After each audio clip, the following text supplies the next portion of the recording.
Next is about Venn diagram, simple and multiple use of establishing validity of arguments.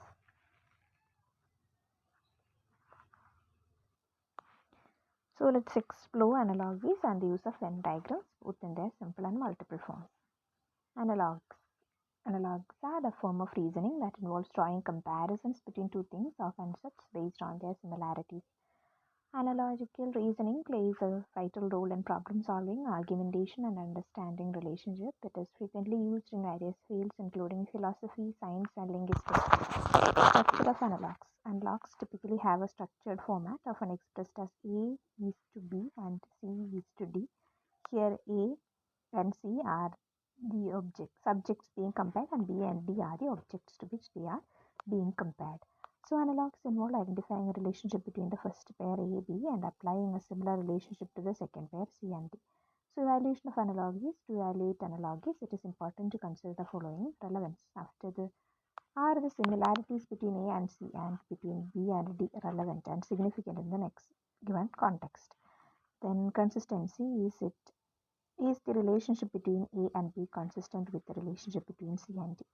Then transitivity. If A and B is to A is to B as C is to D, does it imply that A to D as C to B? Transitivity ensures that the analogy is logically valid. The domain analogs are context-dependent axes if the analogy is suitable for the specific domain or subject matter. Then Venn diagrams. Venn diagrams are visual representations used to illustrate the relationship between sets, categories, or concepts. These are valuable tools for analyzing and establishing the validity of arguments, particularly in the context of categorical syllogism. Then simple Venn diagrams. Simple Venn diagrams consist of two or more overlapping circles, each representing a set of category. They visually depict the relationship between these sets, illustrating their intersections and differences. Simple Venn diagrams are useful for representing the relationship between two or three sets, making them suitable for straightforward categorical syllogisms. And multiple Venn diagrams, also known as Euler diagrams, extend the concept to represent complex relationship between multiple sets or categories. They can include a combination of circles, ovals, and other shapes to illustrate the interactions between numerous elements. Then multiple Venn diagrams are valuable for analyzing more intricate arguments that involve several categories or relationships. The use of Venn diagrams to establish validity. In logic, Venn diagrams are often used to evaluate the validity of categorical syllogisms. Here is how it works. The premises of a syllogism are translated into simple or multiple Venn diagrams, each representing a categorical proposition. By analyzing the diagrams, one can visually determine if the premise supports the conclusion. If the conclusion follows logically from the premise in the diagrams, the argument is valid. Then application: categorical syllogisms. Venn diagrams are extensively used in assessing the validity of categorical syllogisms by visually comparing the relationship between sets in the premise and the conclusion. Logicians can determine the logical validity of the argument. Then set theory. Venn diagrams are fundamental to set theory, which has applications in mathematical, computer science, and various scientific disciplines. Analogs provide a method for reasoning by drawing comparisons based on similarities, while Venn diagrams offer a visual tool for illustrating relationship between sets or categories. Together, these concepts contribute to the understanding and analysis of arguments and various fields including logic, mathematics, and scientific research. They serve as essential tools for critical thinking and problem solving and are valuable topics. Indian logic, means of knowledge. Indian logic, means of knowledge. Introduction. Indian logic, often referred to as Nyaya, is one of the 6 orthodox, that means Astika schools of Hindu philosophy. It is a system of thought that is concerned with understanding the nature of reality and the means by which knowledge is acquired. Within Indian logic, there is a deep exploration of various means of knowledge, that means pramana, that help individuals gain a true understanding of the world. Pramanas, means of knowledge. Indian logic identifies several pramanas or means of knowledge that provide valid and reliable ways of acquiring knowledge. These pramanas are foundational to Nyaya philosophy and epistemology. Here are the key pramanas. Perception. Pratyaksha. Perception is considered the most basic and primary means of knowledge in Nyaya philosophy. It involves the direct apprehension of external objects through the senses. Nyaya distinguishes between 5 types of perception: direct perception, pratyaksha, the immediate awareness of an object through the senses. For example, seeing a tree or following heat. Then inferential perception, that means anumana, when perception leads to the inference of something not directly seen but logically detected. For example, seeing smoke and inferring fire. Then comparative perception, upamana, knowledge gained through the comparison of a familiar object with an unfamiliar one. For example, recognizing a cow as like a horse. Testimonial perception, shabda, knowledge acquired through the testimony of reliable authorities or sources. This include scriptures and trustworthy individuals. And perception of doubtful objects, samshama, a perception that is unclear or doubtful, as in mirages or optical illusions. Then inference, anumana. Inference is a means of knowledge where one delivers new knowledge from existing knowledge. It involves drawing conclusions based on reasoning and evidence. Nyaya identifies 3 stages in inference: pervasion, vyapti, the establishment of an invariable connection between the sign, hetu, and the property, sadhya, of the subject. Then inference or anumana, the actual process of drawing a conclusion. Then evidence, means of knowing the connection between the sign and the property. Then comparison, upamana, comparison is the means of knowledge that involves recognizing something as similar to another object based on one's prior experience or knowledge. It's often used when encountering something new by comparing it to something already known. Then verbal testimony, that is shabda. This pramana is related to knowledge required through reliable verbal testimony. It involves accepting information from authority sources such as teachers and experts. Verbal testimony is a crucial means of knowledge in Nyaya. Then postulation, that means arthapati. I'm not sure about the pronunciation, sorry. I'm a newcomer to this field, so sorry for mispronouncing. I will only be reading the English one. Postulation. Postulation is a means of knowledge used to explain observations that cannot be explained by direct perception or inference. It involves postulating the existence of something that is not directly observable in order to account for certain facts. Non-cognition.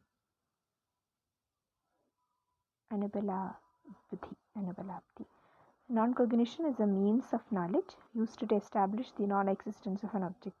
It is used when there is a lack of perception or evidence to support the existence of something.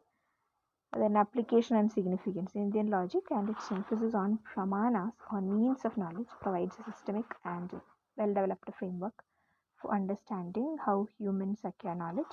It is integral to epistemology and metaphysics in Nyaya philosophy. The study of pramanas helps individuals distinguish between valid and invalid sources of knowledge, fostering critical thinking and rational inequality. The study of Indian logic and the means of knowledge is a significant aspect of Nyaya philosophy. It sheds light on how humans perceive and understand the world around them. Understanding the pramanas and their applications is crucial for those studying philosophy, epistemology, and the philosophical traditions of India, making it a valuable topic. Then pramanas, perception, inference in detail. So pramanas, pratyaksha, that means perception, and anumana or inference. In Indian philosophy, pramanas are the means of valid knowledge or sources of knowledge. They provide a structured framework for understanding how humans acquire knowledge. 2 fundamental pramanas in Indian philosophy are pratyaksha, perception, and anumana or inference. Pratyaksha or perception, often referred to as perception, is considered the most fundamental and direct means of knowledge in Indian philosophy. It involves the immediate and unmediated awareness of external objects through the senses. Then types of pratyaksha. There are 5 types of pratyaksha in Indian philosophy. Direct perception pratyaksha. This is the immediate awareness of an object through the senses. It's the most straightforward form of perception and is not present on any reasoning. For example, seeing a tree or feeling the warmth of the sun. Then inferential perception, that means anumana. This occurs when perception leads to the inference of something not directly seen but logically deducted. For example, seeing smoke and inferring the presence of fire. Then comparative perception or upamana. This is the knowledge gained through the comparison of a familiar object with an unfamiliar one. For example, recognizing a new fruit as like a mango.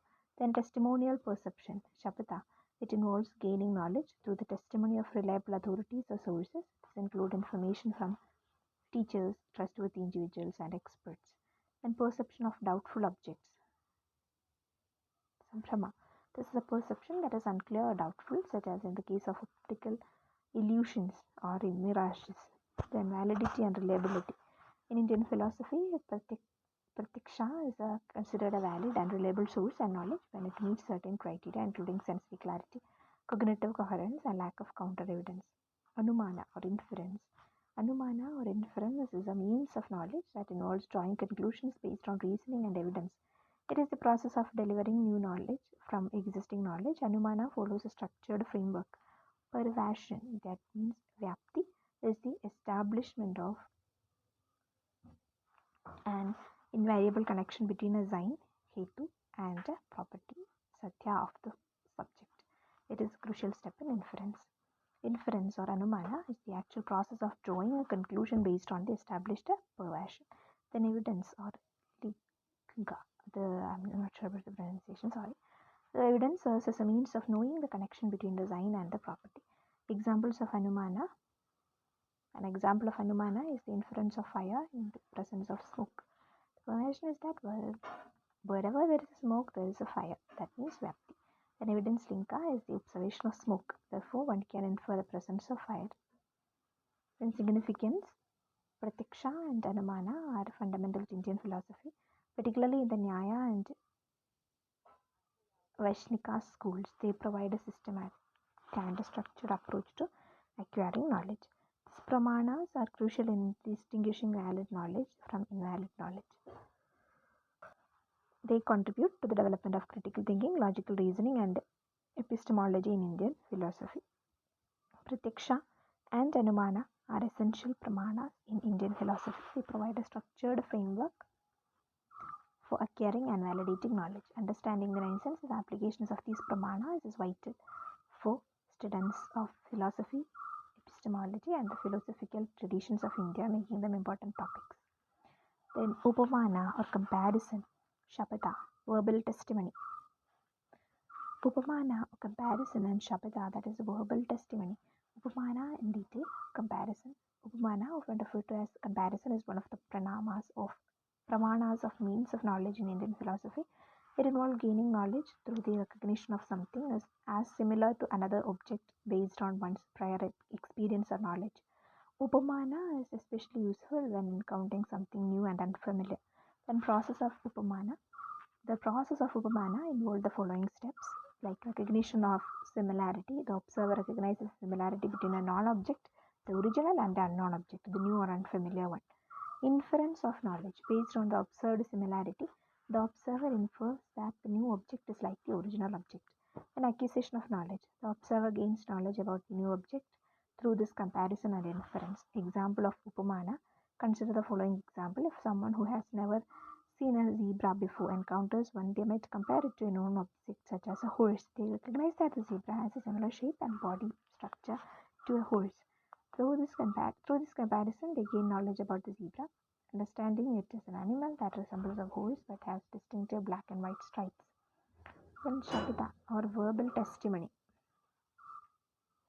Verbal testimony is another vital pramana in Indian philosophy. It involves gaining knowledge through the testimony of reliable authorities or sources. The source of knowledge is based on trust in the veracity and expertise of the individuals or texts providing the testimony. Then Shabada involves the following key elements. Source.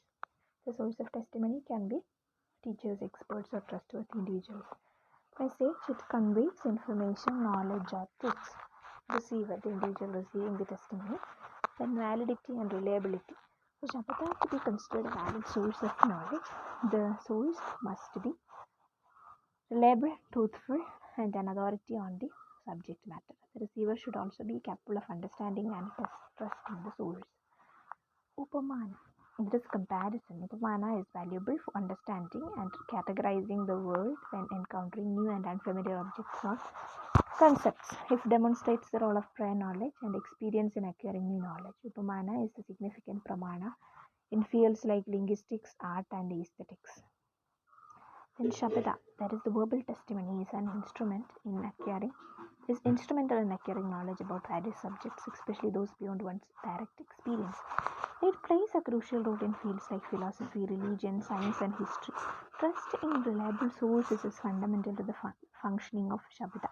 Examples of Shabada: accepting the teachings of a trusted guru or spiritual teacher as a means of gaining spiritual knowledge, learning about historical events through reading credible historical accounts or testimonies. Conclusion: Upamana and Shabada, verbal testimony, are essential pramanas in Indian philosophy and epistemology. They provide structured and systematic approaches to acquiring knowledge, particularly when encountering new or unfamiliar objects or relying on the testimony of trustworthy sources. Understanding these pramanas and their significance is crucial for students of philosophy, epistemology, and the philosophical traditions in India, making them valuable topics.